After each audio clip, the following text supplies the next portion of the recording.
Okay, Chlorine, are we ready to go? Yeah. Yes, Stephen.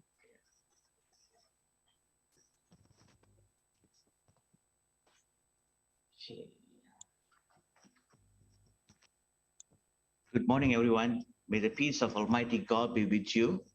My name is Stephen John, and on behalf of the Church of Divine Mercy and our parish priest, welcome. Thank you to each and every one of you for being here today with us. Before we get started, I would like to express my gratitude to all who have helped to make this event come together. Thank you to Tenaganita and Bri, my protector, for saying yes. Thank you. Today, let us be the spark and ignite a call to change life. Let us come together right now and do our part in combating human trafficking by helping save and rebuild lives. I quote, "What freedom are we to find when our restless minds are enslaved under the chains of human trafficking? What freedom are we to find when our restless minds are enslaved under the chains of human trafficking?" Well, before we begin, I would like to invite Father Gerard, our parish priest, to say his opening remark. Father Gerard.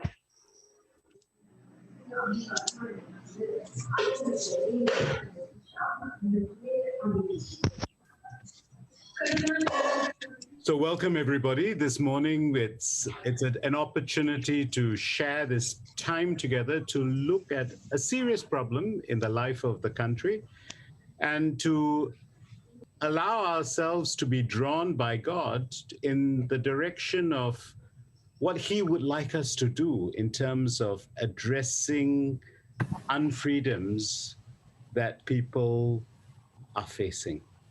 We're called to look out for the last, the lost, the least, and the little. And so this is part of our looking as church, as individuals, as the wider society to see what can I do.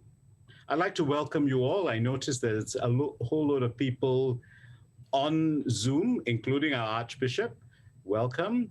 I also notice a lot of people will be joining us on our YouTube channel as well as on Facebook. Thank God for these modern communications in this difficult time when we cannot meet face to face. Again, I want to say thank you to Be My Protector as well as Tenaganita for helping us do all this. So let's give our fullest attention this morning to this issue at hand. Thank you. Thank you, Father. I call Ms. Chlorine from Tenaganita to introduce herself and the team and enlighten us on this beautiful and blessed Saturday. Over to you. Thank you, Father, and thank you, John. A very good morning, salam sejahtera, and a warm welcome to everyone here in the Zoom platform. And to those of you who are viewing us from CDM's Facebook, Tenaganita's Facebook, and also YouTube this very morning. It is indeed a pleasure to collaborate in this event together with the Church of Divine Mercy. A big thank you to Father Gerard, John, and Flora for allowing us to do this, as well as our partner in fighting this crime against humanity. Be My Protector Hub. We have Roland Edward with us this morning. And also to all of you who have taken time for the next 1.5 hours to hear what we are doing, the current reality of human trafficking, what we can do as a citizen, and how we can continue to change life with just one call and to rebuild the life of people who are directly affected. Let me introduce my team at Tenaganita. We have Miss Alia Zulaika, our program officer, who will be one of our resource persons. We also have Nadine Faisal, another program officer of Tenaganita. Then, of course, we have Roland Edward from Be My Protector. Friends, with that note, I shall now hand over the session to Nadine to give us the current reality of human trafficking in Malaysia as well as in the region. Over to you, Nadine.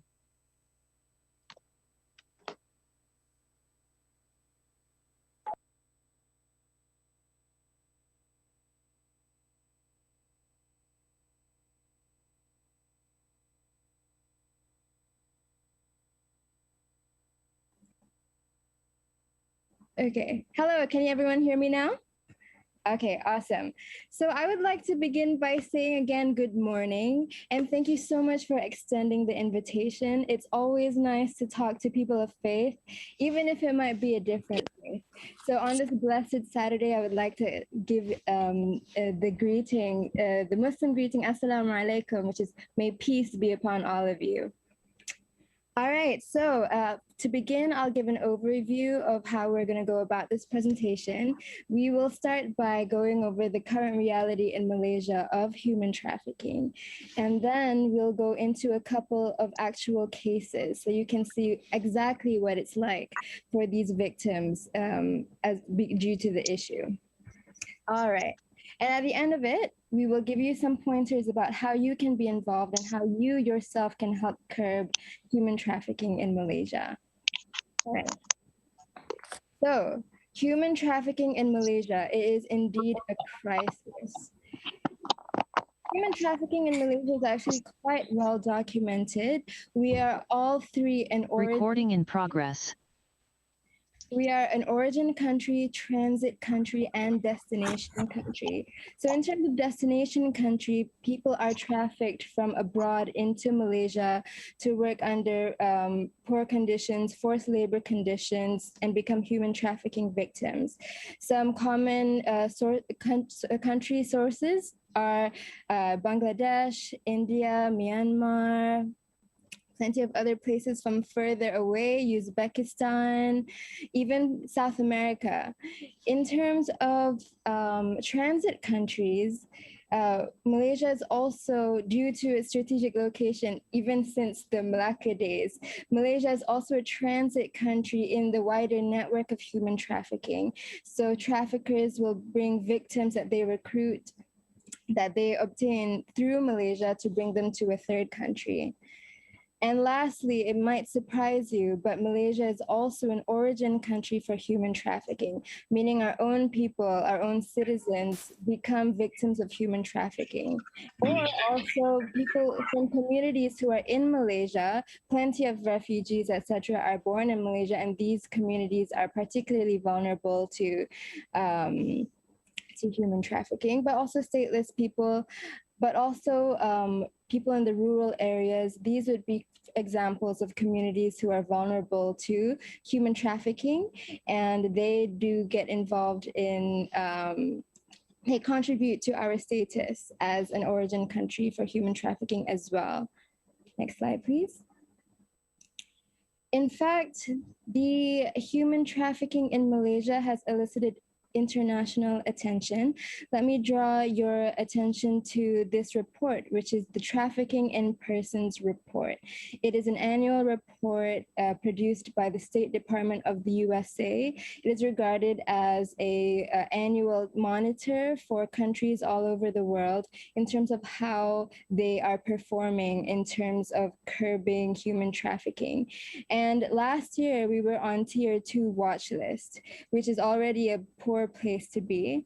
But this year, very recently, when the report was released for 2021, Malaysia has been downgraded to Tier 3 of the TIP report.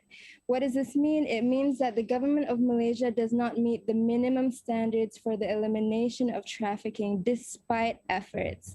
For your information, Malaysia does have some structures in place to combat human trafficking, since human trafficking has been a long-standing issue within the country.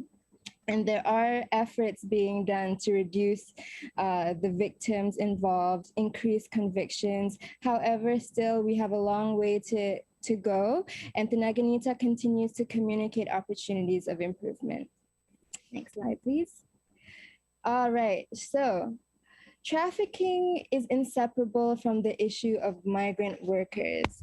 There are about 3 to 4 million migrant workers in Malaysia. About half of them are documented, but millions more are undocumented without any protection due to various reasons, including fraud, including unethical agents, exploitative employers who allow legal documents to lapse, completely outside of the control of these migrant workers. And yet, despite the huge number of migrant workers we have in our country, which contribute to our infrastructure, there is no comprehensive policy for them. And where there are policies, implementation often leaves much to be desired.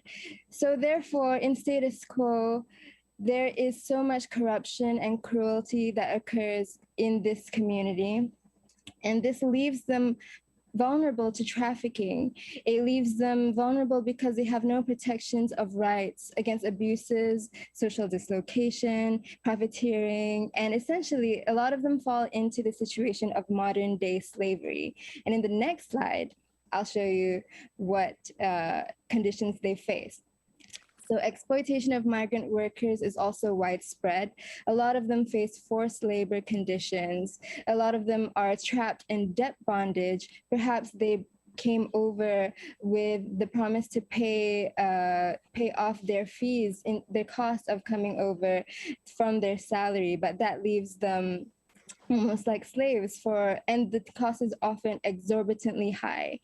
Often there is intolerable working and living conditions, and unpaid wages is also more common than you might think. They might have long working hours with no rest. They are at risk to occupational hazards. Like I mentioned before, no renewal of work permits is also something quite common, and that contributes to the high number of undocumented workers. And often they have no freedom of movement, especially in this PKP, where unscrupulous employers might actually just lock up their foreign workers in the compound. All right. Next slide, please. So migrant workers encompass various industries. There are agricultural workers, industrial workers are also involved in manufacturing. But let's not forget that domestic work is also a sector for migrant workers. There are about 300,000 domestic workers in Malaysia, both documented, undocumented, and both foreign workers and also local workers. So domestic workers are actually not considered workers under current legislation in Malaysia. Instead, they have their own category within the Employment Act, and they are classified as domestic servants. So this means, unfortunately, in the language of the law, it means that some of the rights accorded to workers are not provided to domestic servants. And this, so for example, there are provisions for minimum rest, day off, and this is not, and domestic workers are exempted from this. This is why we rather insist on the usage of domestic worker rather than helper or maid, to emphasize their worker aspect. They are employees, like we are employees of any organization. They are seeking a living, and therefore they should be entitled to the rights that we ourselves enjoy. And this differentiation within the law can be considered a form of institutionalized denial of rights. And unfortunately, it does bring a lot of pain and suffering because they have a lower course for redress.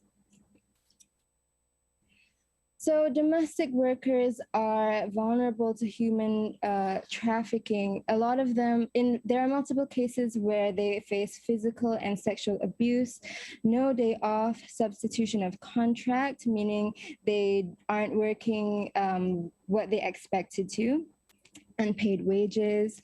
And because it occurs in the seclusion of the home, it is very hard to monitor whether they're being fed properly or not. And because of this lack of regulation in this sector, abuse is widespread. And sometimes it ends tragically with death, with death. Unfortunately, one is already bad, but unfortunately, it doesn't stop at one. Video apa no? Next slide, please. So overall, we can say that in Malaysia, unfortunately, migrant workers are viewed as commodities. And a lot of them don't enjoy the rights or dignity as human persons that we ourselves would expect. Instead, they are transacted for profit and exploited for their labor. In the past 3 years, from 2018, we have managed over 200 cases of human trafficking, of 200 cases each year. There's a bit of a decrease in 2020 due to the difficulty of access from PKP, but still the number is very high. And a lot of these cases are cases of human trafficking. In 2020 alone, 83% of them are victims of human trafficking. So we're going into the types of human trafficking now. So earlier, the kind of human trafficking I described can be considered labor trafficking. But in addition to labor trafficking, there is also sex trafficking in Malaysia. Malaysia is in fact a prominent destination for sex work and sex trafficking. It includes both adults and children, so women and girls. It is a highly profitable industry, and it is a thriving underground sector. The modus operandi for sex work and sex trafficking is it's conducted in massage parlors, spas, pubs, karaoke lounges. Even in PKP, it's quite like we are quite confident that this activity continues because another venue for such activity is low-cost apartments rather than brothels.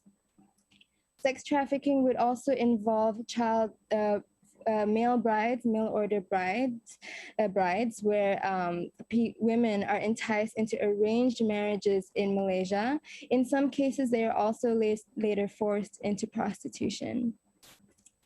So these victims, they usually don't hold their travel documents. They are confiscated from them, and they are coerced into sex work in order to repay their traveling costs.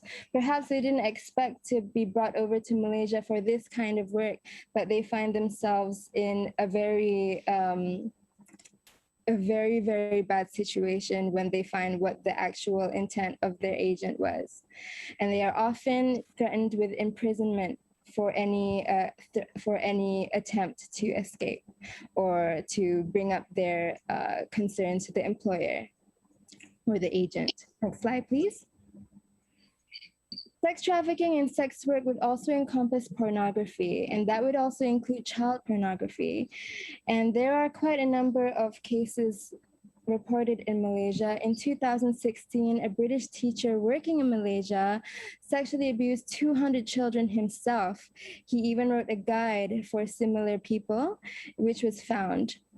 And on child pornography, I would like to pass the mic for a moment to Roland from Be My Protector, who will share 4 insights.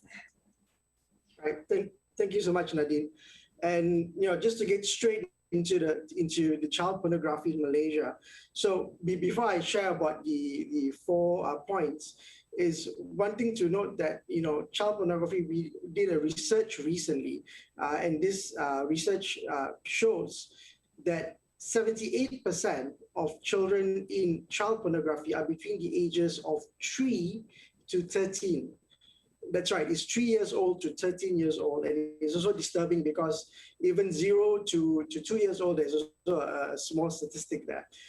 So can you imagine 78% of children are victimized in this way? And children, when they are brought into doing child pornography, of course, is not on their own free will or caught.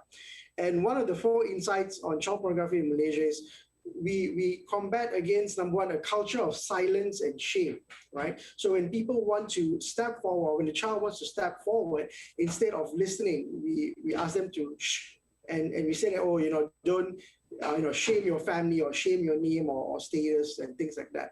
Secondly, in our culture, we don't have an open and safe discussion for sex. Like we shy away from it. We are not able to hold conversations that is open and needed. All right.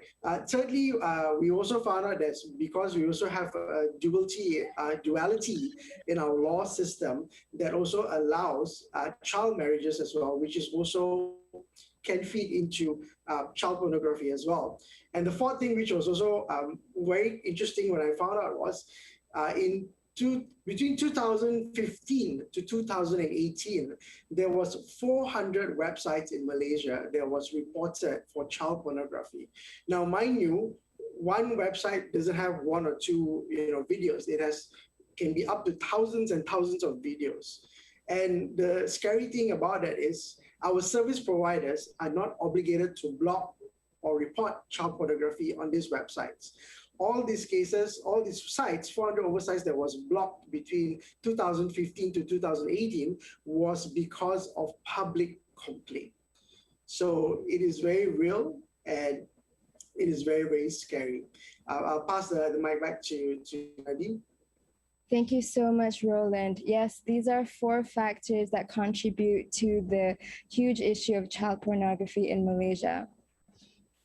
So I want to make sure that I have everybody's feeling okay. Feel free to put questions in the chat. Feel free to share comments.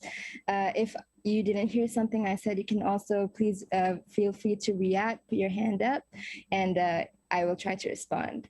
So we've gone over various forms of trafficking already, labor trafficking, sex trafficking, and we've also gone over some communities that are vulnerable to these, such as migrant workers, including domestic workers. Refugees are also a community in Malaysia that are very vulnerable to human trafficking. In Malaysia, there are about 180,000 registered refugees and registered asylum seekers, although an uncounted number of others are also present in Malaysia, and they haven't gotten registration yet. So without any comprehensive domestic policy to attend to provide for this community, they are often criminalized under the immigration law.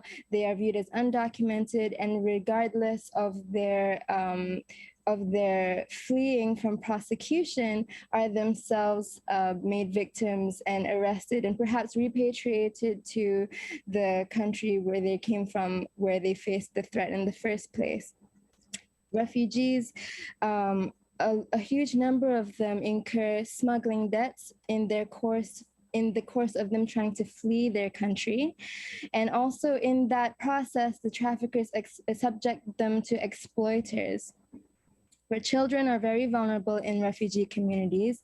And forced deportation of refugees is also an issue because frequently at the border, there are traffickers there to exploit these communities. Arrival of boat people is another one. They come through people who are versed in smuggling people into the country, and that is something to address as well.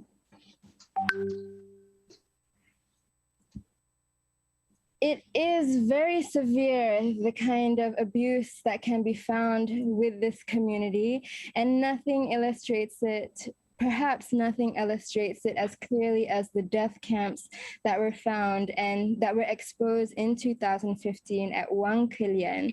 So in May 2015, it was found that there were over 100 graves and tens of abandoned camps at the Thai-Malaysia border. This was a place used to house human trafficking victims at the border, and it involved obviously, definitely traffickers from abroad, but also corrupt officials within the Malaysian system. So 12 men were arrested in conjunction to this case, but no Malaysian officials were convicted. So in fact, the tragedy continues. Even the complicity of law officials within this issue is still quite apparent, and it is one of the challenges that we have to address still. This issue came to our attention, Tenaganita's attention, a little bit earlier. Not exactly the extent of it, but we were aware that there was dangerous activity happening at the border. And this was documented in our publication in 2008 called Revolving Door, how refugees become victims of human trafficking and are forced into forced labor. So if you would like, you can also refer to that publication later to find out more. Aside from sex trafficking, labor trafficking, there are also various other forms of trafficking. There is a huge amount of crime and trafficking in the fishing industry. People are forced to work on the boats for sometimes years without ever going on to land. And there they are, outside of any monitoring. A lot of labor violations happen on the boats. There are also the sales of babies, organ industry, people trafficked for their organs, foreign order brides, as I mentioned earlier. Students are also trafficked for labor, and this is another fraud or scam. So a lot of these situations happen from fraud. So for students, they might have thought that they were coming to Malaysia to study, but instead they faced the harsh reality that actually they were recruited for labor, and they find it very hard to escape their situation. Narcotics is another avenue for human trafficking, where people are made into drug mules to bring the narcotics across the border. And oftentimes, cases of trafficking are complex. It might not be just one form of trafficking, it might be multiple. So it could be money laundering and sex trafficking as per the slide. It could be forced labor as well. It could be labor trafficking in the beginning, and then which did not include sex trafficking, but then maybe later on transition into sex trafficking. So that also shows how sophisticated the perpetrators can be, which brings me to the next slide. In COVID-19, the world changed for all of us, and that also included for the perpetrators of human trafficking. So we find that there is increasing sophistication in this crime. Perpetrators collaborate with each other. Beyond simple recruiting through fraud, victims can be drugged or threatened with weapons, and then in that way they become victims of human trafficking. Victims can also be prepared in response to trends in demand, because the key thing to remember is these victims are viewed as commodities. So there is demand that perpetrators respond to. So for example, in sex trafficking, there might be a kink for pregnant women. And so human traffickers will impregnate their victims, and so they become pregnant, so that they satisfy market demand, and babies from such pregnancies are later sold, another form of trafficking. So there are multiple forms of trafficking in a single case. Due to the sophistication and still widespread prevalence of this issue, this is exactly why we need everyone's awareness and support in Malaysia. It is very much an underground issue, invisible to most of us, but there is a whole class of people who face these realities, for whom this is their day-to-day reality. So again, we thank you so much for the opportunity to share our experiences with victims in this time. Next slide, please, Alia. All right, so that concludes the sharing about the current reality of human trafficking. Please feel free to share your questions in the chat, and we will definitely address them. Now we'll move over to the second part of this presentation, which is real cases of human trafficking in Malaysia. And for that, I will pass the mic to my colleague, Alia. Thank you, Nadine. So looking at the things that Nadine has shared, we can see that it's not an underground business. Trafficking is also things that you can see, things that that is kind of like apparent. It's not some shady business, going behind the scenes. No, it's really apparent to Malaysia, actually. So I will give you an insight to one of our cases that Tenaganita handled a few years ago. And this was about a domestic worker named Adelina Lisao. Oh, sorry. Yeah. Remember her name, Adelina Lisao. These pictures are horrific. Some of you may have seen these pictures circulating many years ago, and it's quite horrific to what happened to her, what she endured, the abuses she suffered. It's really horrific, and it shouldn't be. Nobody should go through this.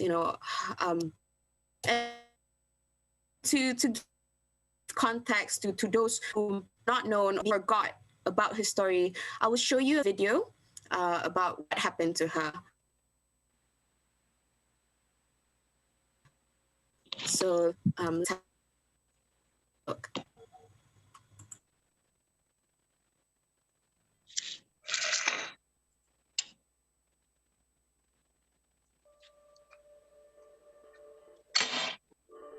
We met Adelina on the day we got a phone call, telling us neighbors were concerned about the well-being of a young woman, who they were trying to help. We met her at a police station, and it was there we could see her poor physical condition. When we asked her where she was from, and if she wanted a drink, she would only respond after she was given permission to. We accompanied her to the hospital, and stayed with her during the night. The following morning, she was very uncomfortable. She kept repositioning herself to try to ease the discomfort she was feeling. Early in the afternoon, her condition drastically deteriorated, and she sadly passed away a few hours later. She was 20 years old. Adelina's story begins when she was only 15 years old, when she came to work in Malaysia. Upon returning home, she had earned about 1,000 Malaysian ringgit. A neighbor invited her to return to Malaysia and told her if she followed the agent, she could earn the same amount of money in just 1 month. She left with the agent when her family were away from the house, and the family never saw her again until she returned home to be laid to rest. Unfortunately, this did not just happen to Adelina. Countless women are enticed by agents to leave their communities to travel and work in Malaysia. Women from small rural villages may not speak Indonesian, but speak their own local language. Their homes have limited facilities, and they have never been exposed to what most would consider the modern world, and they are ill-prepared to work as domestic workers. Many of these women don't know their rights and what is fair treatment. Their passports are taken away from them, they are not paid their salaries, and they are afraid to leave and seek help, as they have been threatened with arrest and detention by their agents and employers. In Adelina's case, reports stated that she has been sleeping outside of her employer's home on the porch with a dog. Neighbors reportedly said, "We really tried to help her, but she seemed so afraid of something." Her employers, a 60-year-old woman and her children, a 39-year-old son and a 36-year-old daughter, were detained and remanded for the investigation into Adelina's death. The photo of Adelina that is on her tombstone is the only photo Adelina's family have of her. It is her passport photo. Adelina was a brave young woman that left the comfort of her family in order to bring money back home to support them. There is no happy ending to the story. Only the hope that by telling her story and raising awareness, her story will not be repeated. Working as a domestic worker is not a dangerous job. No woman should die after being employed to do general housework. and assist and care for someone else's family when her only goal is to take care of her own.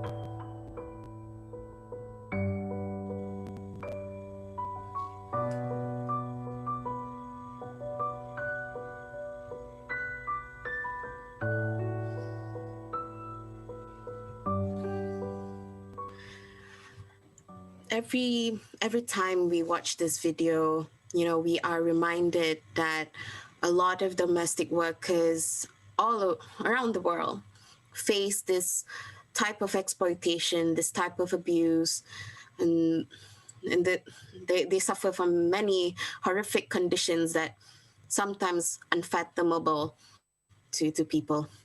Now, I would like to actually show you all how is actually Adelina trafficked to Malaysia. So first and foremost, as you can blatantly see from the pictures, from the video, Adelina was physically and mentally and emotionally abused by her employers. When our team in Penang rescued her, we could see that she was covered in bruises, pus, and burn marks, all over her body. Her autopsy actually revealed that her face was swollen. She had dog bite marks and acid burns, everywhere. And basically, she was tortured to death. And despite, being covered in all these injuries, she had no access to healthcare. Her employers did not bring her to get medical help, nor she had the knowledge to actually, go and seek for medical attention. It is quite worrying that people who are isolated, as domestic workers are, don't have access to these things. And some of you may think, why couldn't she run away? How can someone just take in all the abuse and suffering? And I would like to show you why this is not possible. Adelina, when we found her, she was very afraid of others. When she was at the police station with some of our case officers, the policewoman actually wanted to give her a bottle of water to drink. And some of us, as an instinct, you would quickly drink the water. You would then, think about it. But Adelina, she actually looked at her employer first. And then, when the employer said she could drink, then she did. It's baffling about how she had no agency. She was so fearful that, even these small decisions that we've never think of, she had to ask for permission. And these fear doesn't come by itself. It comes with these other elements of trafficking that I'm going to show you. As such, she had no valid working permit. And the employers know of this fact, that she is undocumented. And they use this against her, to hold the power over her. They also don't have a written contract between the employer and the employee. They can just say that, Adelina was not employed under their house because there was no black and white. The employers also holds her passport. So there's no way of form, for her to get out. She lacked the knowledge of getting out. The lack of knowledge of getting her rights, that this should not happen to her. This abuse shouldn't be taken so easily. Adelina was also unpaid for 3 whole years. So for 3 whole years, she suffered from abuse, and she also never gotten her wages. She was denied basic necessities. She lived in very poor living conditions. Before the rescue, she was forced to sleep outside with the dog for over a month. And the employer had the audacity to even say that, the reason why she was outside, because they did not want her injuries to dirty the floors. And Adelina also in that situation had lost her freedom of movement and communication. Her movements were subjected to her employer. Her communications were blocked. So all these reasons were, indicates that she was in a traffic situation, can't seek for help, yeah. And Adelina also unfortunately was trafficked as a child. She was around 17 years old when she first came to Malaysia. And this was, facilitated by unscrupulous agents. She was deceived. She was told that she would get high salary. You can bring your money back home. But in the end, her family did not see even money, like a cent of her wages, nor her living body. And I would like to highlight that this does not happen to Adelina alone. This happens to a lot of domestic workers in Malaysia who are, suffering from their abusive employers. And these are not the only elements of trafficking that's, that is highlighted. It's actually they face long working hours. There's no day off. They often work double jobs, sometimes being employed in shops of employers and also the homes of employers. They're trafficked using the tourist visa. So many really suffer from abusive situations, from rape, being unpaid, exploitation, isolated, and overworked. And I would like to highlight a quote by her mother, Adelina's mother. Dia mati bukan akibat penyakitnya, tetapi kerana dia didera. Her daughter did not die because of her sickness, but because she was tortured. Adelina actually passed away 24 hours after her rescue, and because she suffered, organ failure due to the neglect, the physical and emotional abuse, by her employer. And we would like to tell you all that this should not happen. And you can do something to prevent this from happening again. You can step in and try to get help for people who are facing abusive situation. You can play a part and you can save lives. I would like to take this moment for a moment of silence for Adelina before handing it over to Roland, who will talk about our next case. Thank you.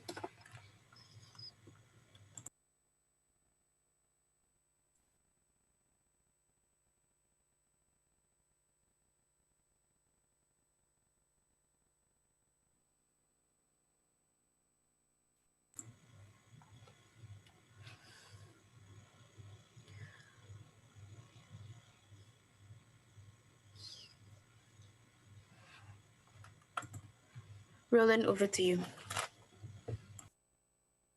Thank you, Alia.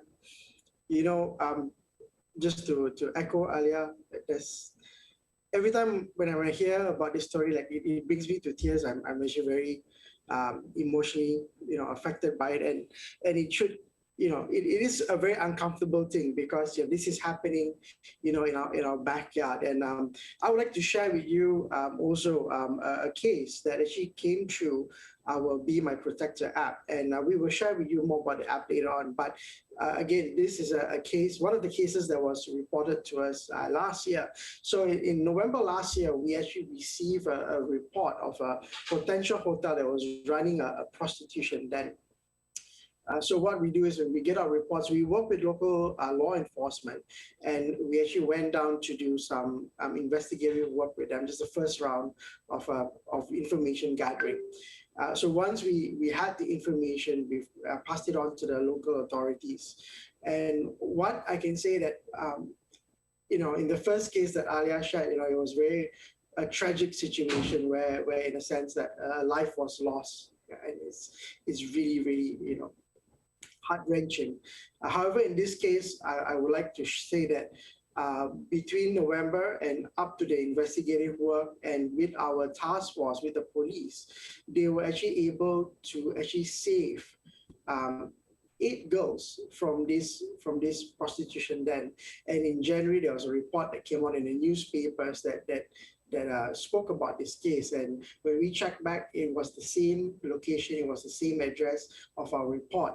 And so we were glad to play this part. And it's so true. You, every one of you, can do this simple and small thing. And as we go into our next part, we will also share with you what is that simple steps that all of us can do to play a part in the big picture. Back to you, Alia.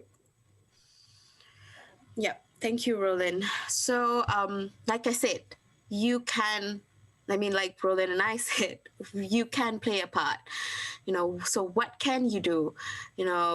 Sometimes, you don't know where to go and things like that. So we're going to show you the avenues on how you can do so. So firstly, report to us. Report to Tenaganita. We have our KL office and Penang office, but that doesn't mean that anybody from around parts of Malaysia can't, come and report to us. We have also our 24-hour hotline. You can reach to us by calling us or WhatsApp. So our case officers are there to assist with any inquiries, especially when regards to abusive reports. If you can't reach us out by phone, reach us through social media. We have our Facebook, Twitter, and Instagram. It is available. Our laptops or our phones are always with us. Any type of means, come to us with the reports that you have. Some of you may be in a situation where, family members are doing this, relatives are doing this, someone close to you are doing this, and it's hard for you to come forward. And you're afraid that they might know that you are reporting this. But let me tell you that your anonymity is guaranteed. So please do not hesitate to come to us and make your report. Send videos and pictures of your conversations, maybe with the victims. Sometimes the victim may be your neighbor. You can write a letter, talk to her, get some insight, maybe they can send back something to you. And so those kind of things, those are evidence that we need to, get proper address, to rescue her, not just her, actually, any type of trafficking, forms of trafficking that we have mentioned before.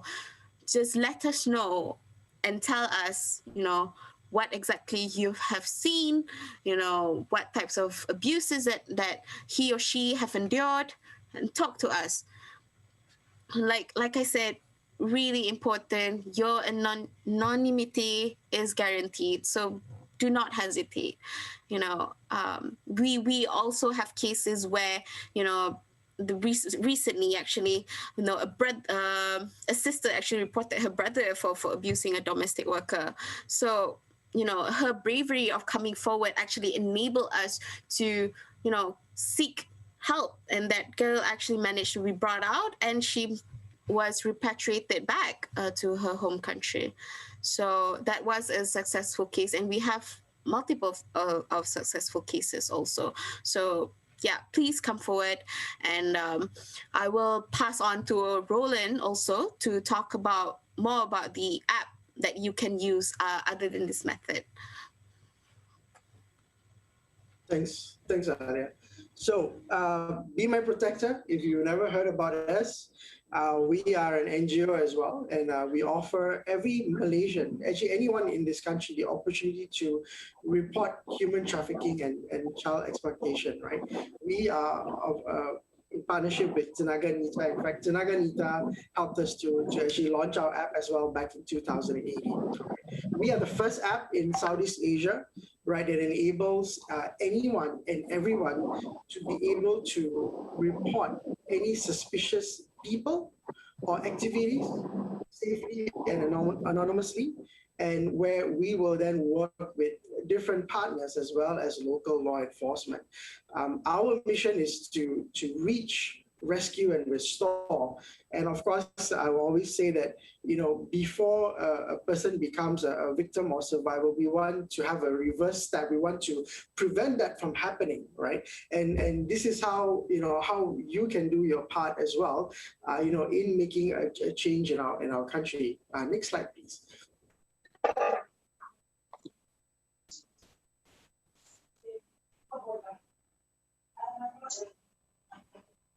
Right.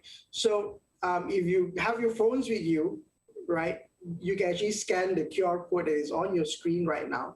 And this takes us to the Be My Protector link tree, which gives you not only the, quick link to download our app, whether on an Apple platform or an Android platform. It also gives you more information about our social media, as well as if you'd like to donate, funds for us to continue our work, all right, as well as there's any other, want to volunteer with us as well. We've got different programs for volunteers as well. So this is just a QR code that you can scan. Of course, we will also provide for you our link tree as well, together with Tenaganitas as well. Next slide, please. All right, so our app is really simple to use. In fact, you can do it in 5 simple steps.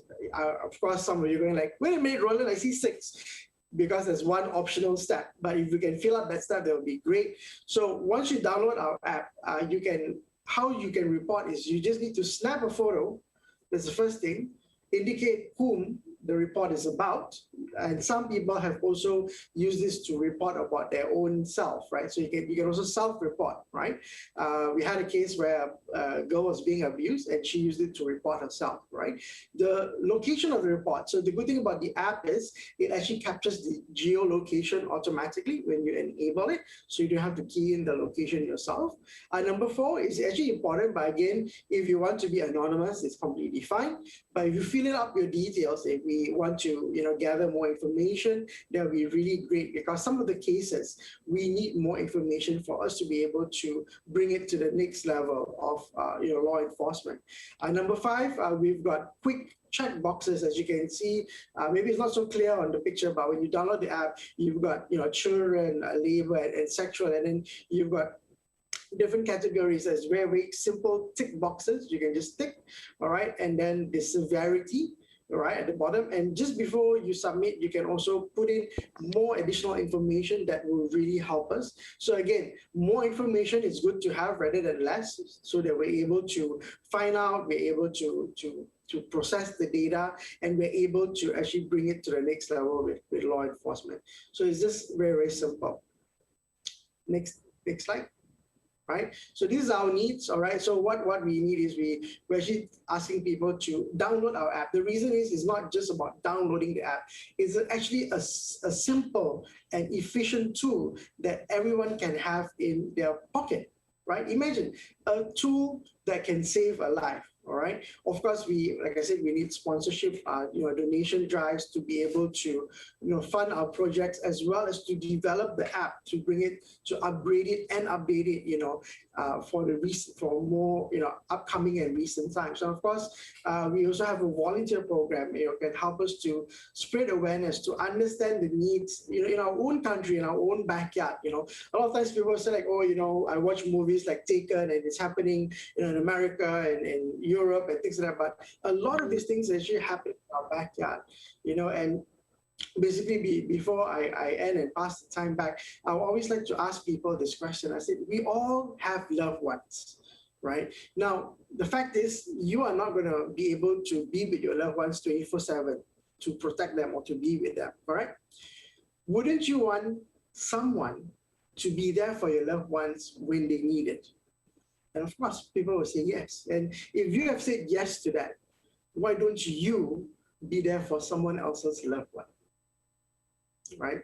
So it's just something for you guys to think. And again, thank you for having us here. Is there a next slide? these are some of the references, and I believe that Nadine or Alia will post this up as well in our chat. So these are all the links that some of the things that we mentioned during our presentation earlier. So you can always see that all the information that is also out there, for public use as well. Right, I think that's the end. Yep. Thank you so much for having us. And, on behalf of Tenaganita, Glory, Nadine, and Alia, and, for being my protector, we really appreciate, every one of you spending this time today to be with us, to understand, to learn, to grow, and most importantly, to want to be a community that loves, that cares, and importantly, to stand up for justice, to stand up for what is righteous. So thank you again from all of us, and I would like to invite Father Gerard back on stage. If you would like to say a few words. Thank you. Hi. What a powerful presentation. It's touched me, as I'm sure it's touched you. And I think that the important thing is, what can we do is the important thing. Don't let's just stay touched, but what do we do about it is the important thing. And so I want to say that, I was naughty during the presentation. I was already downloading the app. I've got the app in my phone already. How about the rest of you? But it's not just that. It's about keeping our eyes and our hearts open to people who are vulnerable and doing something about it, not just turning a blind eye to them. So thank you to all of you who have presented. We're not finished yet, but let this conversation go on, but let it not be just on the level of conversation, but let it be action. Thank you. I pass on back to the questions and answers. Thank you so much, Father. Yeah, over to you, Nadine. Okay, definitely. In fact, I would like to echo something that Father said. Yes, keep our eyes open. Part of the effort to curb human trafficking and all forms of exploitation actually is strengthening our communities and remaining prihatin in Malay, but remaining conscious about the things that people around us are facing, especially during times like this, like during the PKP and MCO. We hope that at the end of this presentation, you feel empowered now with knowledge about human trafficking and also their indicators. So it includes forced labor, the various forms of exploitation that we have gone over in labor trafficking, sex trafficking, and all the other different kinds of trafficking that exist. We hope you feel a little bit more informed and perhaps are more able to spot something and report it when you suspect something now. We also welcome volunteers. If any of you feel so inclined, we welcome volunteers to help us with the effort. We also welcome any sort of funding from you all. If you would like to donate, we have donation information up on both of our websites, the Tenaganita website and also Be My Protector app. The money goes towards preparing for rescue operations, but also care of the victims. So for example, once we have rescued a victim, they may go into a government shelter or one of our shelters. So upkeep of that is, of course, incurs expense. So if you would like to be part of that, feel free to find the information on our websites. And with that, I will open the floor to your questions and comments.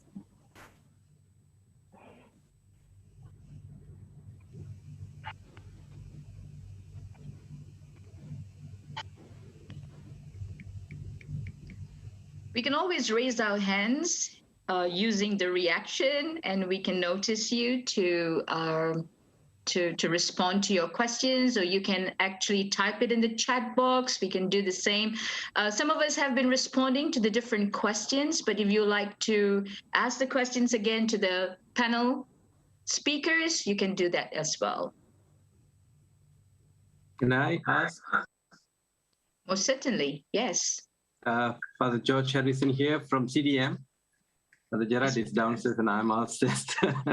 Anyway, this topic is very much close to my heart. I was many years in Kajang and then in Seremban dealing with migrants. Had similar cases like this. Very touching story of this girl I read some time ago. My question is that it's interesting to see from the beginning how these 2 or 3 of them are also Muslim brothers and sisters here in this office sharing, taking part.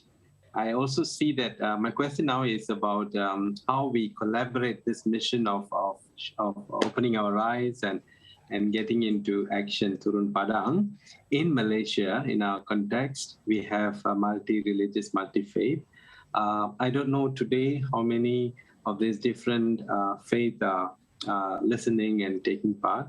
And also, perhaps I would like to know where are we today in terms of getting them to work together to Turun Padang, with different places of worship or even people of other faith in dealing with these migrants, refugees.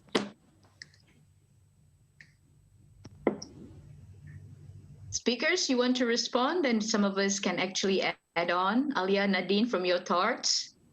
Roland, you too? I think one thing we should also remember is also the communities themselves who are vulnerable to this human trafficking themselves are quite diverse in faith. So we have Rohingyans who are primarily Muslim. We have various other ethnicities from Myanmar who are of various different faiths, from Buddhism to Christianity. They also actually play a very active role in trying to educate their communities in order that they don't fall prey to traffickers or don't fall into bad situations like this. And they do perhaps couch it in they do couch it in the language of their faith. So even the very motivation to kind of spend effort on human trafficking, it arises from, I believe that actually some of it motivation why there is positive attitude even in the government towards human trafficking is because modern slavery in and of itself is something that is very abhorrent in multiple faiths. Okay, I think I'll pass it on to somebody else. Thank you.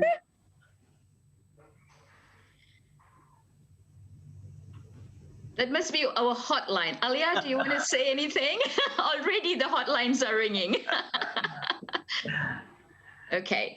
Father, just to respond to you in terms of the interreligious initiatives to combat human trafficking. I remember, well, we have Archbishop Julian here with us, who sort of initiated a convention, to combat human trafficking together with the Council of Churches a couple of years ago. Maybe he can also respond what has been some of the initiatives. But we have not seen visible actions in terms of this action in combating human trafficking yet. But there is always discussions, dialogue, and engagements individually with certain churches, certain faith institutions that we have been trying to work with or partner with in terms of educating them and also encouraging some of these faith institutions to join us in the advocacy efforts that we continue to do with the government, right? But I think since you asked about the interreligious initiatives, I think this is also a great platform to involve them, to become inclusive in our initiatives to combat. So it's not just the church working on saving lives, but then how do we use our own resources, our experiences and expertise to actually build the capacity of our friends of other faiths to combat human trafficking. And on the note of Tenaganita's team, we are very diverse. We have a diverse group of different religions in our team. And Nadine and Alia, they were very excited to actually do this with the church today. So a special thank you. It's also capacity building for them to see how they can improve further in disseminating information and awareness. And we hope to continue to do this with whoever who's keen to work with us so we can continue to save lives and rebuild life, Father.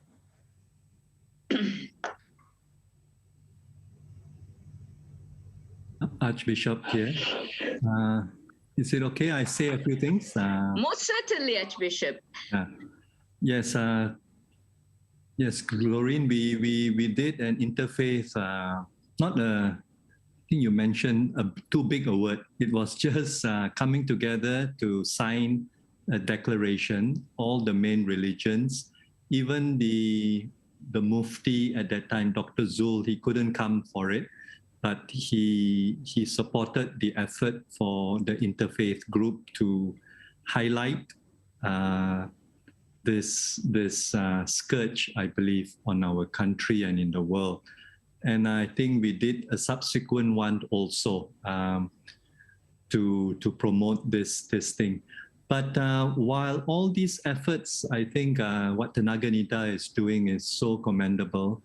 It is just a drop in the ocean. And in spite of all the great work NGOs are doing, we have gone from bad to worse. Tier 3 now. I don't know whether there's a tier 4. Maybe we need to traffic some ministers. Anyway, what I'm trying to say is the people that are really the ones that are responsible to help us to get out of this rut don't seem to be doing enough.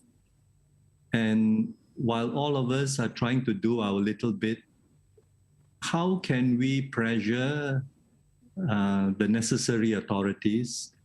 I know this trafficking cannot work unless they have deep connections, and but we, as I said, we are just a drop in the ocean, but we are not actually tackling the elephant in the room, so to speak, the actual authorities, the police, I don't know, the list can go on and on.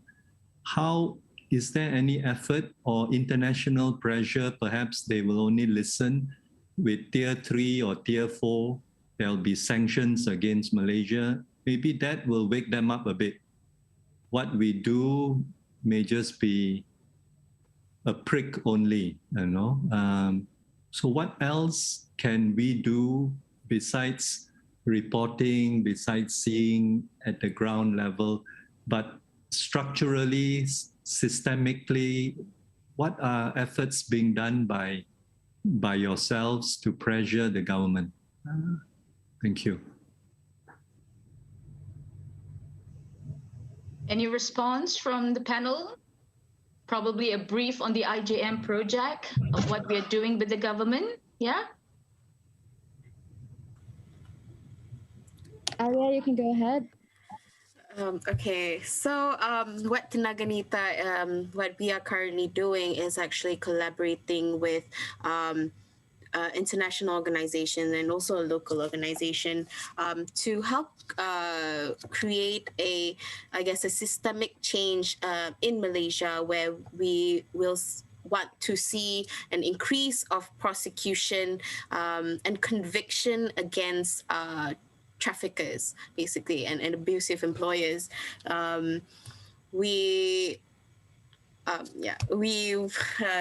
This program is still ongoing. We are still going to talk to the local governments on how to combat human trafficking, and we will also like to hopefully in the next 3 years set up a one-stop center for these migrants to seek help.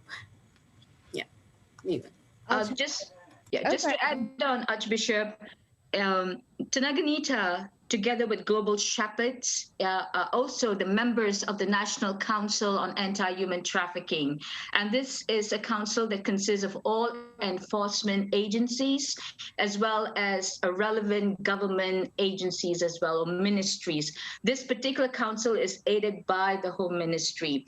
And to be fair to the Ministry of Home Affairs, despite the continuous struggles that we have and fights that we have with immigration and police and the enforcement agencies, the Secretariat of this particular council has been very, very receptive and open to our ideas and initiatives. We're always thinking out of the box, not really clearing, following the SOPs and procedures sometimes, because NGOs have their own way of operating in terms of trying to save lives, rescue victims, and so forth. But they've actually tried to work together with us because we are trying at all levels to put the victim at the center of our efforts and initiatives, because we're beginning to see, as we dialogue and engage with the government, that our framework, our mindset is so different. We come from different perspectives and structures.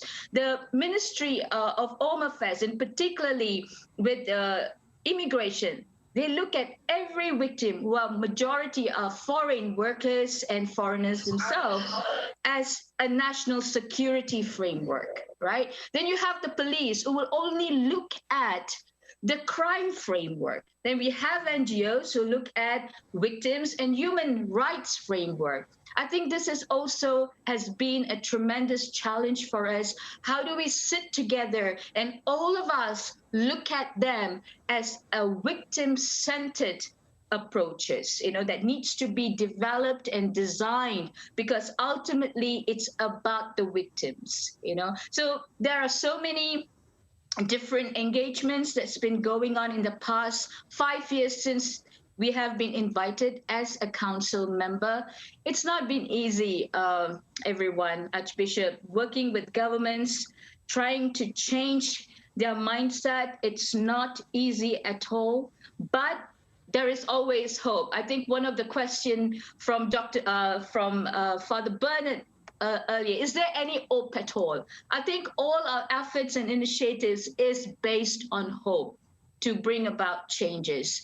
And I also mentioned there must be political will. And we have said this over and over again to the government, that if there is no political will, and what does that mean when we say big words like political will, is basically putting the agenda of migrants, refugees, women, and children who are victims of human trafficking in all your efforts, to be inclusive rather than being exclusive in your efforts, So if that is the framework of the government, this can happen. And Archbishop, your question, should there be a tier 4, in the US report? Definitely. With the tier 3, we being placed at tier 3, there's going to be sanctions already. And even before being placed at tier 3, I'm sure you saw the number of media reports with Top Glove, with our palm oil plantation with Falda and FGV. And now we are hearing about the electronics industry. All these industries are in deep trouble because there's continuous forced labor conditions, which is as the direct elements of human and labor trafficking, which is why the US and also UK and other countries in Europe are putting the withdrawal release order, basically telling them, we are not buying your goods anymore until you remedy the trafficked situation, the forced labor situation of your workers in Malaysia. Things are happening. But my question to the government in our dialogue was, why do we wait till US tells us what to do? We have 4 decades of experience in recruiting, placing, employing migrant workers.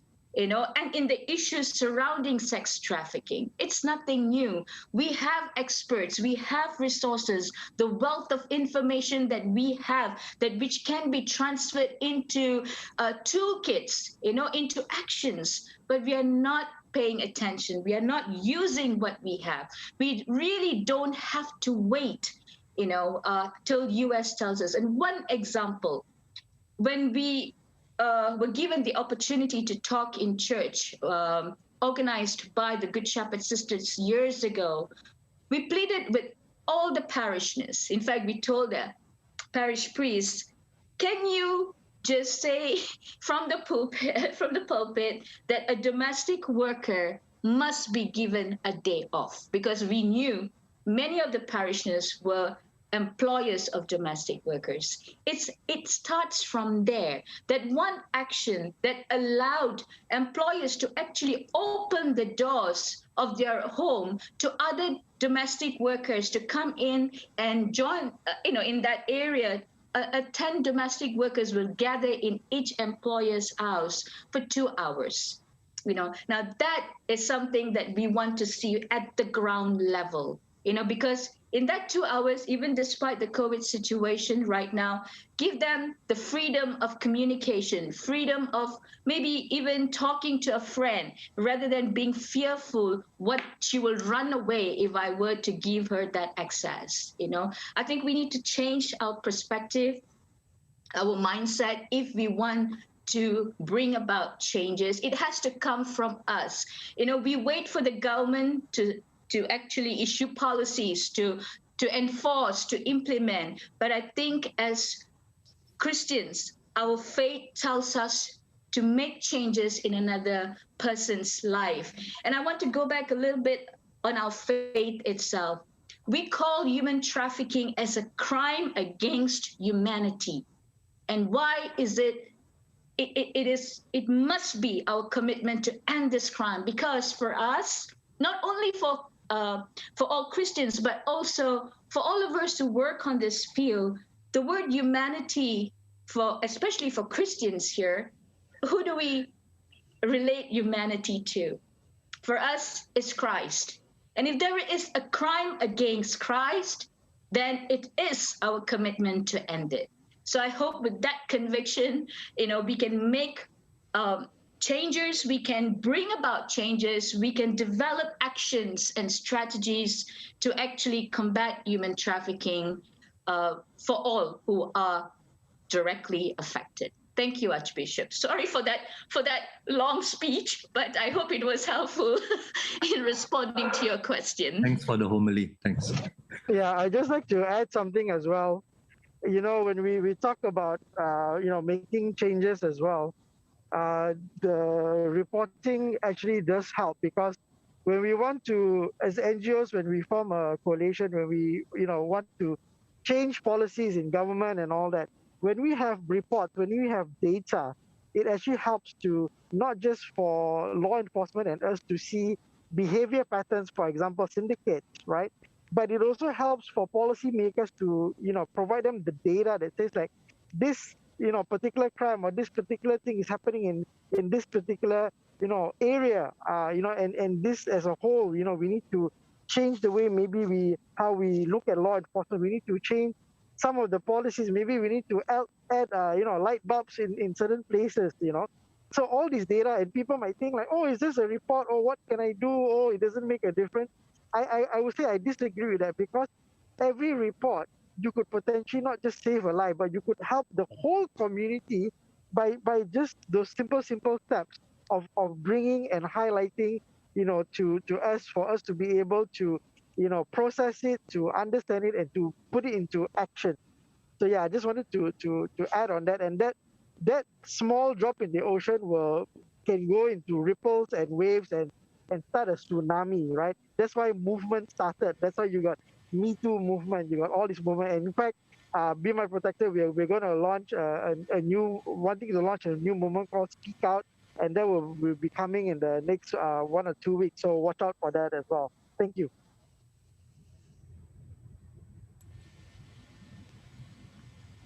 Okay, so we have some people who raise their hand. Maybe Fajar, you would like to ask something?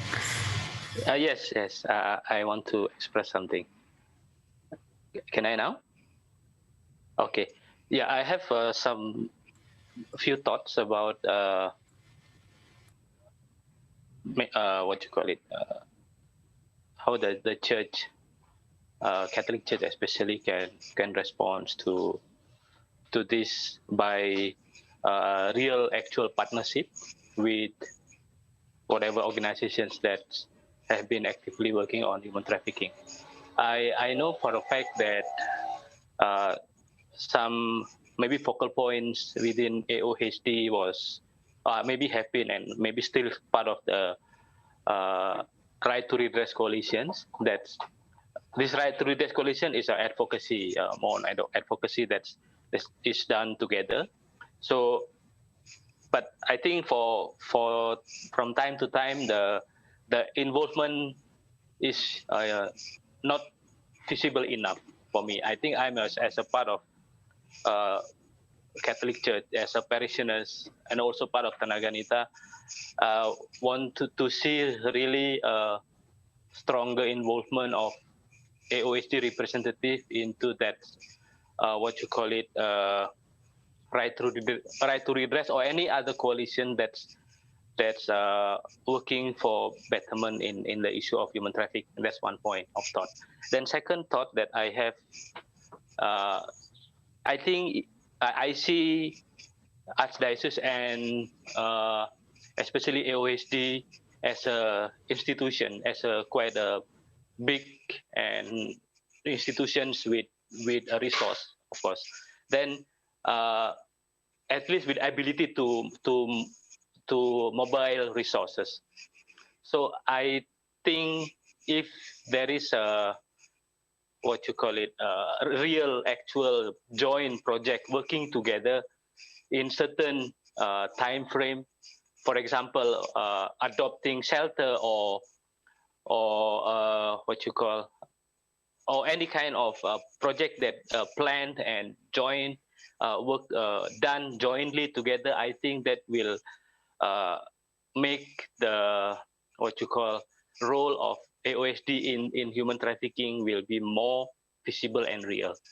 I propose that if that is something that you think about, or at least if not yet, maybe you AOSD can be part of what AOSD can think about it. Thank you. That's my thought.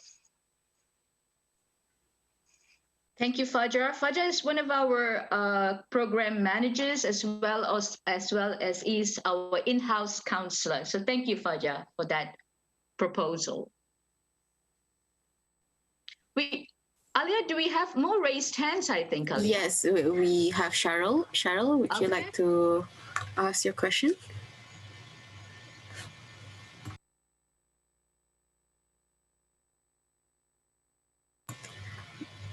Sorry, can you unmute yourself? Yeah. Yes. Greetings, everyone. And I am so inspired, Glorine, by you and your team for that very excellent presentation. It was really mind-blowing. Yeah, and to see the bishop and the priest all, in this discussion is really heartwarming. So what I would like to share a little is about the involvement, because I'm a Catholic.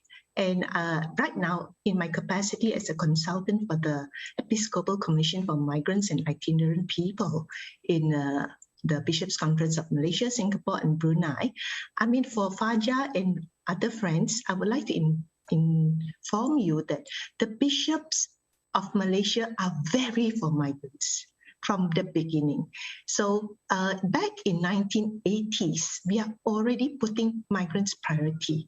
So in 2009, we have formed the Episcopal Commission for Migrants, which is ECMI for short. And in every diocese in Malaysia, Singapore, and Brunei, we are trying to invite parish to start parish migrant ministries to outreach to vulnerable migrants and refugees, and trafficked people in our midst. Yeah. So this is just an information for you to know, because I think the Catholic Church is very much at the forefront of this cause.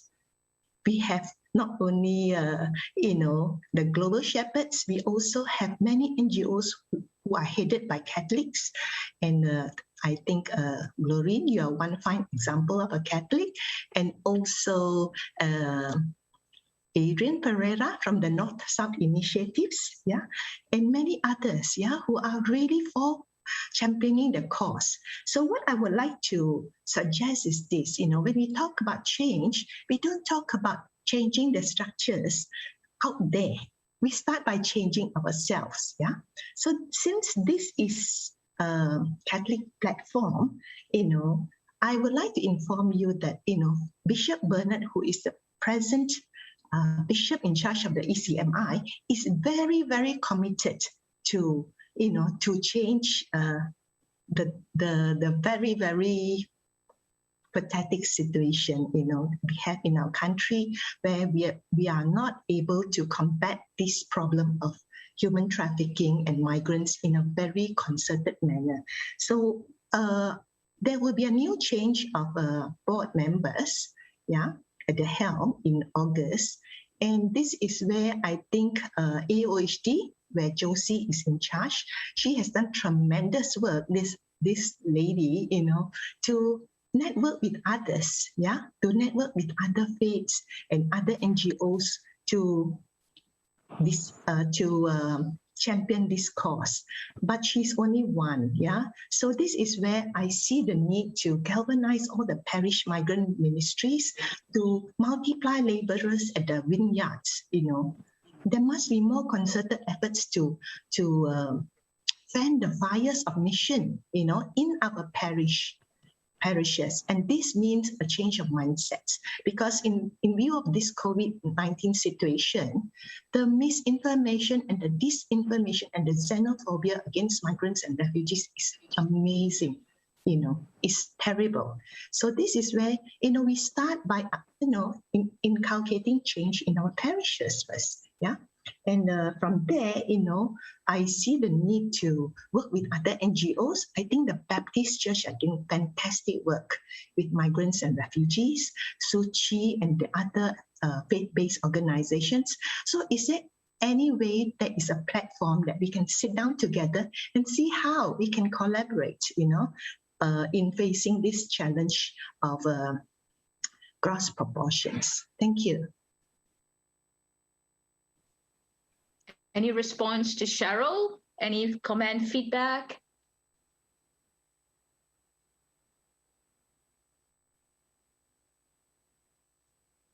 Joe, you have said something in the chat box. Would you like to share with everyone, Joe? Yes, I would. And also respond to Cheryl and to the Archbishop. Okay, I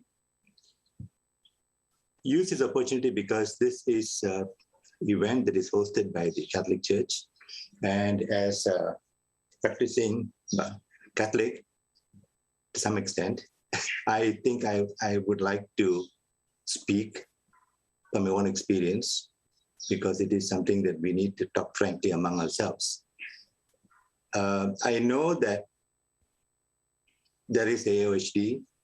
There are parishes that are doing some work on the area of migrant ministry. Brother George Harrison was there in my time when I was in Seremban Church, and he was very helpful. But I didn't know that he was back from Rome. But what I noticed is that the importance, at least, okay, they may be doing things at the bishop may be, very supportive of it. Father Bernard can be very supportive of it. But for me, I look at it, what's happening on the ground. And during the times when I go to church, I see the mention of migrants and forced labor and human trafficking, maybe on Migrant Sunday, maybe. There's an event. It's just a one-off event. What I would like to see is that this issue becomes part and parcel of the life of every parish. And I think at this point, I mean, speaking very frankly, I don't see that happening in most of the parishes because, and even at the institutional level, okay, even as I speak now and I wanted to come in, I got on my WhatsApp that is a call for an adoration, there is a novena going on, there is Divine Mercy Press, all those things, there are a lot of people joining in. But if something like this, if this event is then given the same kind of, at least gets that kind of interest from the parishioners, then I would think that we are being successful. But I think you will put it out here. Okay, I noticed there are 50, 60 people on this forum here today. You know, I would expect, I'm sure the numbers for the other church, maybe there is something on a Bible study or there is a liturgy event. There are not so many much more takers.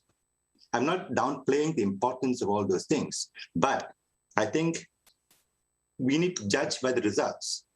So I know I'm always critical. Okay, I mean, Doreen knows that we always, I like to call a spade sometimes.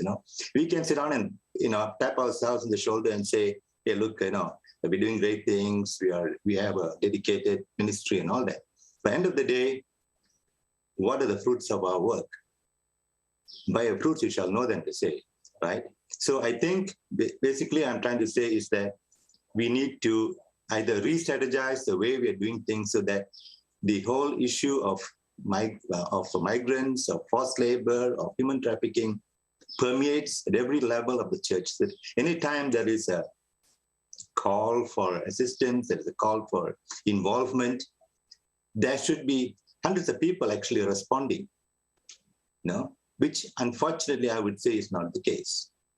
I repeat, there are many churches, many parishes have been pretty helpful. They are concerned. And I myself, in my parish here in Seremban, there have been occasions when they have helped me to host people. They have provided shelter for victims whom we managed to rescue sometimes, for which we are very grateful.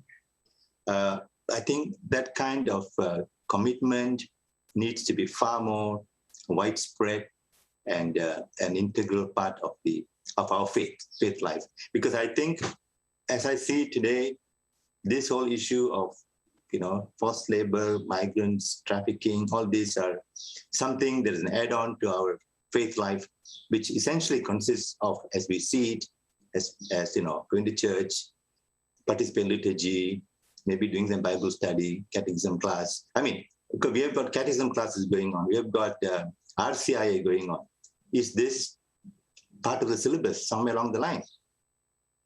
This is how I would expect or when you have your marriage counseling courses going on. These are all part of areas where we can introduce this element and people's understanding of this very important issue, this crime against humanity, so that we do not divorce this from the faith life, but becomes part and parcel of our life. You must excuse me because I'm quite passionate about this. I'm a Catholic for a long, long time, and I've tried hard to get this into the mainstream of our life. And I think we still need to do quite a lot more. And I think going back to what Bishop said, we asked, what are we doing? How do we change the government's policies? One, okay, I don't have an answer to that, but I think if there are many, many more people in the society who are interested in this, there can be some attempt to move the policymakers, the legislators, and ultimately get some policies changed. Okay, I think that's all for now. Thank you. Thank you, Joe. Joe is one of our program managers, but he's also one of our directors in the board. And he's also the husband of our late founder, the Dr. Irene Fernandez. Yeah. So thank you, Joe, for that insight. Can I ask Mr. Sharma? You have raised your hands for the longest of time, Mr. Sharma. We are a little bit behind time. Please bear with us. I think these are important discussions. So maybe another 10 minutes that we can actually open up. Stephen, I hope that's okay with you in front of Gerard. Yeah. Another 10 minutes will be okay then. Okay, so can I call upon Mr. Sharma to raise? Thank you so much.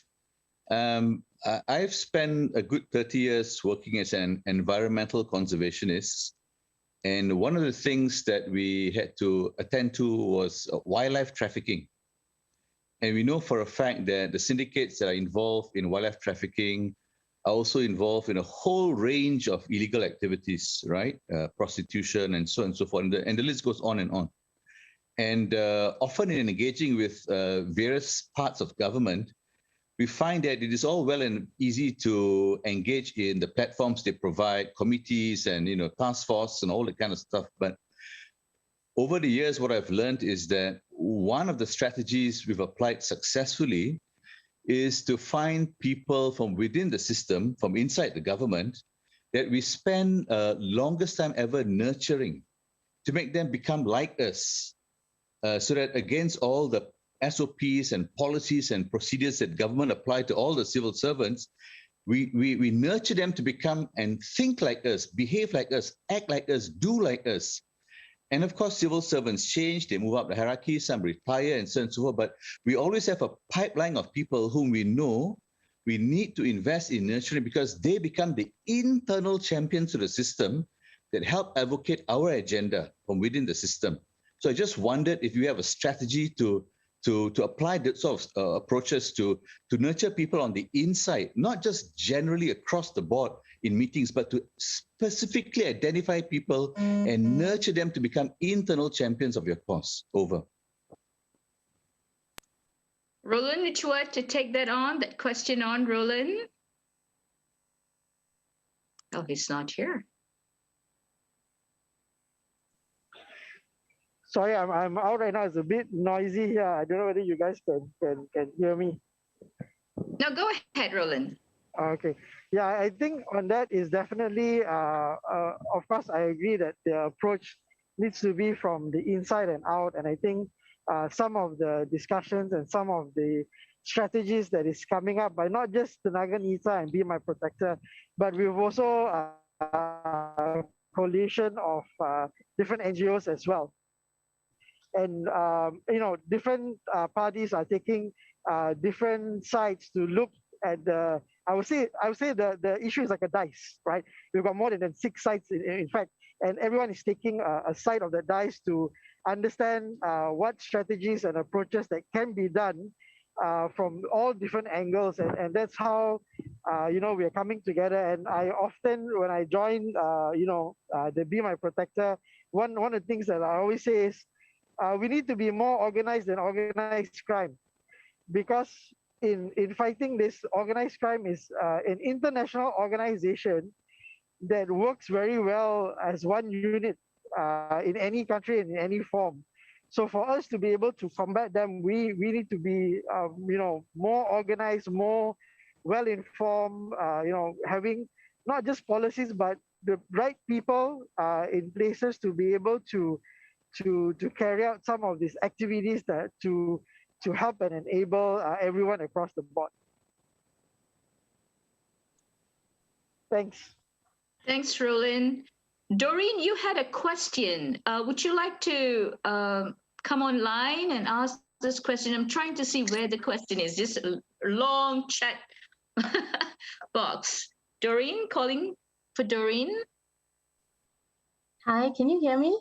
Yes, loud and clear, Doreen. Yeah, no, my question was, with all these SDG goals going on now, it's quite a hype. And I came across the Malaysian, Singapore, and Brunei goals, especially on goal 8. Well, you see, the timeline they gave was to end all child labor in 2025, and that is not too far.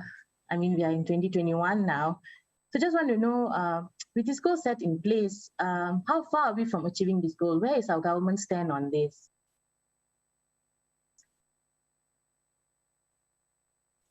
Any response from the team?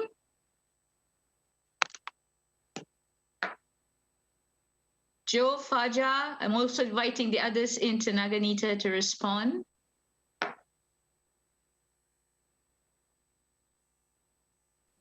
I think it's evident by the actions taken by, for example, the Home Ministry during this PKP that a whole mindset shift needs to occur. At the moment, people who come from forced labor conditions or conditions that we can categorize as modern slavery are still criminalized. So when they are rounded up for being undocumented, we've all seen the pictures and the clips. Is there anybody seeing that is there anyone pursuing their wages? Is there anyone investigating how there were so many undocumented workers in the first place? It's already, I'm trying to find a peribahasa for it, but it already indicates the prevalence of the problem, and yet the language used by government is still very much demonizing of PATI, P-A-T-I, pendatang asing tanpa izin, without contextualizing the role of Malaysians themselves in facilitating the demand, recruitment, and all of the processes that brought them into Malaysia to begin with. So there are goals that Malaysia is party to through the SDGs, but I would say that we are quite far from achieving them. And also the language that the government uses does not reflect their commitment to this goal at the moment. Good answer. Thank you, Nadine. Anyone else?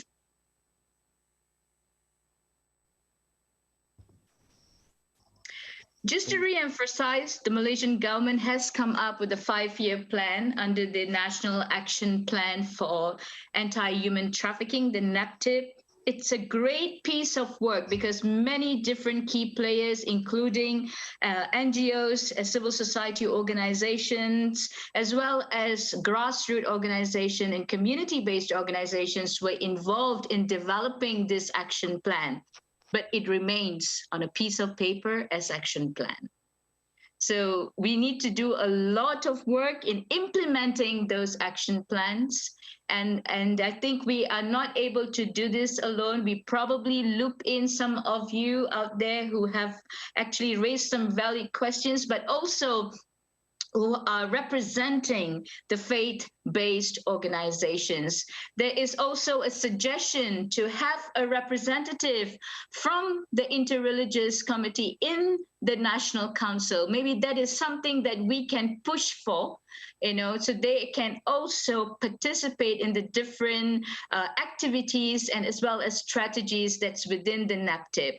So that is one thing that I would take back to the council. And if you have any other questions or suggestions or proposals in wanting to work with us, not just as NGOs, but also with the government, with the academicians. We have the representative from the academia world, Dr. Benny, you are here. So some of you who are keen to do research on trafficking itself, human trafficking, please do get in touch with us. We can actually partner and collaborate at every different level to make sure ultimately we are effectively combating human trafficking. I also want to mention we have Sister Laurencia, who is one of our partners in Kupang. She's an amazing person. She was very instrumental in our case with Adelina, who took us to the family of Adelina, who made sure that we were able to build a tomb for Adelina in Kupang. But till today, she waits for the lifeless body, hundreds of lifeless body that arrives in Kupang as well, in an Altarik airport. So thank you so much, Sister Laurencia, for your sacrifices and your dedication in terms of combating, but also the final rights and the comfort for the families that you give in Kupang. So thank you very much. And we're almost at the end of our sessions. I know we were not able to respond to many of the other questions you might have. So please write to us, reach out to us, as well as to Be My Protector with Roland. We will get back to you. This is only the beginning for Tenaganita in working together with all of you out there. There's so much that we can do, and we are very, very hopeful that we can continue to save lives and rebuild lives. So with that, I pass the end of the session to Stephen once again. Thank you so much, everyone, for taking time and for listening to us. Thank you, Glorin. Okay, on behalf of the Catholic Church, Church of the Divine Mercy, I would like to thank everyone who have attended the sessions. My sincere gratitude to Tenaganita team, Glorin, Alia, Nadine, and also Ronan. Thank you so much, and thank you for saying yes. And on that, I would like to end the sessions. Peace be with you. Thank you, everyone. Thank you, everyone, for coming in. Thank you to the great speakers. Thank you, everyone. Thanks, for Father. all your Thanks, input. everyone. Thank you. Everyone. Thank That's you. all. God bless us all. Thank you. Thank you, everyone. Thank you. Bye-bye.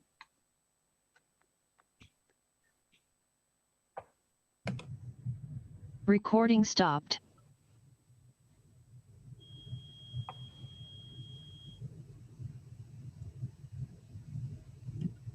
Steven, can I just ask the organizers to stay on for a while? Yeah, sure. Just a